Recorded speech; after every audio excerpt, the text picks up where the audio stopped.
Ակցի վերագործարկման մասին։ Իսկ սահմանների բացման մասով քննարկումներ շարունակվում։ Այո։ Ով։ Ով է ասում։ Որ մամուլը։ Ով։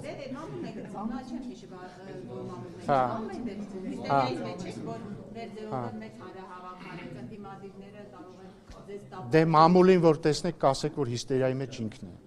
Բայց ամեն դեպքում անհանգստացնում ձեզ մեր ձևով շարժումը, որ այդքան մեծ թվով մարդիկ են հավաքում։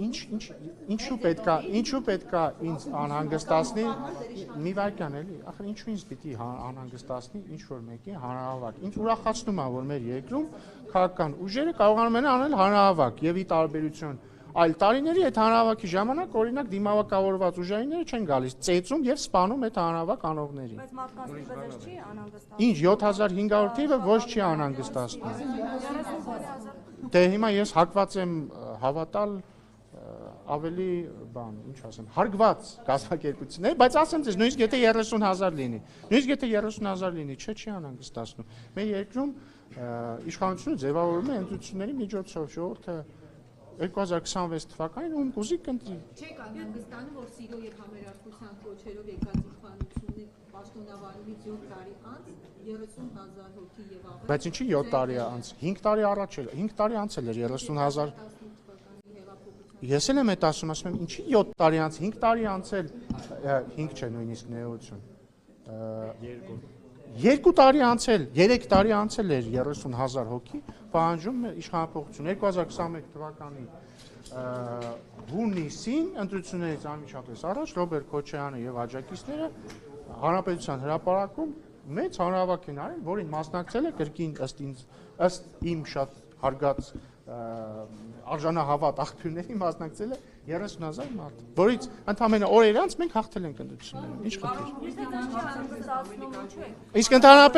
Իսկ ինչու եք խախտում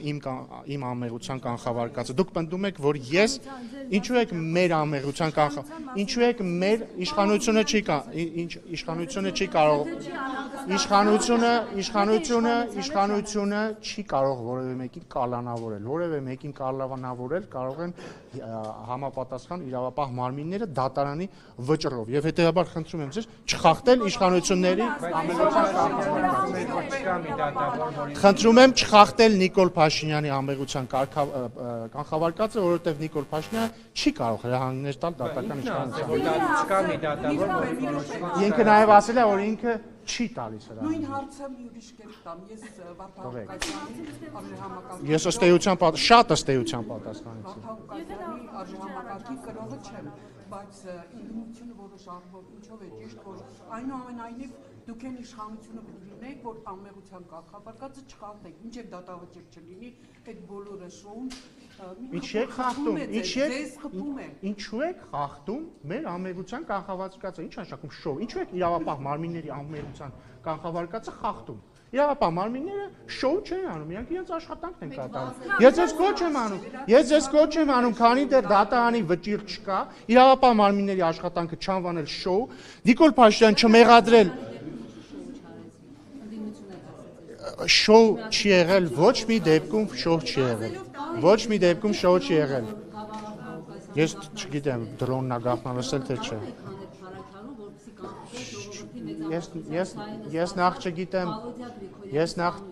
չգիտեմ դրոնը եղել է թե չէ։ Երկրորդը ձեր հարցը ինձ չի ուղղված, այլ իրավապահ մարմիններին ա ուղղված։ Երրորդն դուք գնացեք դուք այդ հարցը տվեք Ռոբերտ Քոչարյանին, ասեք Ռոբերտ Քոչարյան, այդ որ պապլավոկից դուս եկա, կարող եք ձեր թիկնապային ձեր հետ տանենք,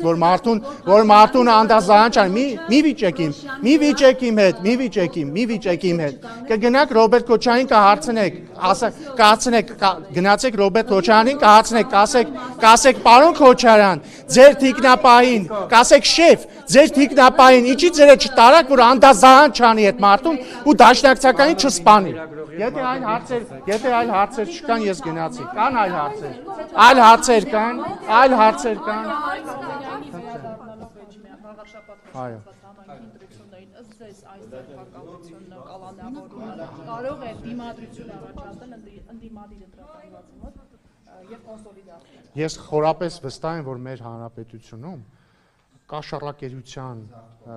աջակից ընտրազանգված գոյություն չունի։ Ես չեմ ճանաչում մեկ Հայաստանի քաղաքացի, որը հանուն կաշառակերության աջակից։ Սա է ձեր հարցի պատասխանը։ Ամեն դեպքում անմեղության կախավարկածը ոչ Մի խանգարեք ձեր գործընկերոջը, հարց է տալիս։ Բայց Էմա Խնդրեմ, Պալյանը խնդրեմ։ Ինչ եք խոսում։ ձեր գործընկեր Էմա Պալյանը ամուսնու հետ կապված եւ փաստաթղթերով ապացուցված է, որ իրենց տան բնակարանը ինչ որ ապօրինի կերպով առաջ են տվել եւ այլն, սա կաշառակերության դեպք չի, հովանավորչության դեպք չի, թե դուք դա ես ձեր հարցի թեմայից տեղյակ չեմ, խոստանում եմ ուսումնասիրել, բայց ենթադրում եմ, որ ելի ձեր խոսքերի մեջ ամեղության կարգավարկածի խախտում կա։ Ամեն դեպքում չխախտելով ձեր Մի խանգարեք ձեր գործընկերներին։ անմեղության ՔՊ-ի եւ իրավապահ համակարգի անմեղության կախավարկածը չխախտելով ամեն դեպքում, եթե մեր ձևով շարժումը որևէ այսպես անհանգստություններ չէր առաջացնում, ինչու մեկ բառի համար Սամվել Կարապետյանը կալանավորվեց եւ անընդհատ նրա կալանքը երկարաձգվում է։ Ինչ հանցակազմ կար մեր ձևով բառի մեջ։ Բայց ով ասաց, որ տեսեք, համ ասում եք անմեղության կանխավարկածը չխախտելով, համ ասում եք մեկ բառի համար ձերբակալվեց։ Եթե դուք պնդում եք անում, որ մեկ բառի համար է ձերբակալվել, նշանակում է դուք պնդում եք առնում, որ անմեղ մարդուն իրավապահ համակարգը ձերբակալել է։ Դա անմեղության կանխավարկածի խախտում է։ Երկրորդը, մեղադրանք է առաջադրվել տվյալ անձին իշխանության բռնի ոնց էր որ հոդվածով էր իշխանության բռնի իշխանազավթման հոդվածով, որովհետև համապատասխան, որովհետև իրավապահ մարմինները եւ դատարանը համարել է, որ իր խոսքերը բավարար են կասկած հարուցելու համար, որ մեղադրանքը իրականն է։ Բայց փաստական հիմքեր չի ներկայացվել, միայն նոր ձևով արտահայտություն է։ Դա ձեր գնահատականն է, դա ձեր լրատվամիջոցի մի վարքյան, դա ձեր գնահատականն է, դա ձեր լրատվամիջոցի գնահատականն է։ Դուք ձեր բոլոր լրատվամիջոցներով կարող եք գնահատել, որ Վարդանիկը սուրբ է, Ռոբերտ Քոչյանը սուրբ է, Սերժ Սարգսյանը սուրբ է եւ դուք դրա իրավունքը ունեք, բայց իրականությունը դրանից չի փոխվում։ Պարոն Ռուբինյան, եթե ես չեմ սխալվում, օրենսդիր մարմնի բայց մի վարքյան էլի անդադ նույն մարդիկ եք հարց տալիս, ես առաջարկում եմ Tribune AM-ին։ Հա, ոչինչ, ես ներողություն շարունակեմ հարցը։ Սա չեպազրույց է։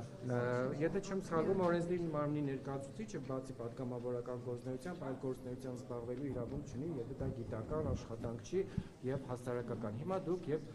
Վահագն Ալեքսանյանը, որ Civic-ում եք աշխատում, բարձրացնում եք, բա ինչ եք անում այդտեղ։ Չեք աշխատում։ Բա ինչ եք անում։ Այդ նույն տրամաբանությունն է, որ դուք հիմա ինձ ասեք, որ ես աշխատում եմ Չէ, դուք այնտեղ Հիսուս Քրիստոս, բան 5-րդ տալիքում կամ ՀԺ-ում կամ H2-ում կամ Tribune AM-ում եւ այլն։ դրանք տարբեր բաներ են։ Տարբեր բաներ չէ, Տարբեր բաներ են։ ես աշխատում եմ բարձրացնում եւ ես գրանցված չեմ որպես աշխատող։ Ինչի կարիք առաջացավ ոդկասթի ձեր խոսքը ասելիքը։ Այ լավ հարցեր եք տալիս։ Այո, ասեմ։ Տամ այլևս լրացուցիչ։ Չէ, ասեմ ինչի ոդկասթի կարիք առաջացավ։ Ես զգացի, երբ որ ճեպազրույց եմ տալիս ձեզ բոլորիդ, դուք րոպեն, ասենք, չգիտեմ, 16 հարց հաճախականությամբ ինձ ընդհատում եք եւ չեք թողում պատասխանեմ։ Կամ սկսում եք մի վարքյան, կամ սկսում եք վիճել ինձ հետ, ինչին ես դեմ չեմ, կարելի է բանավեճային ֆորմատով զիջել, բայց ես զգացի, որ դուք շատ եք դժվարացնում իմ մտքերն արտահայտելը, որովհետեւ ընդհատում եք ինձ։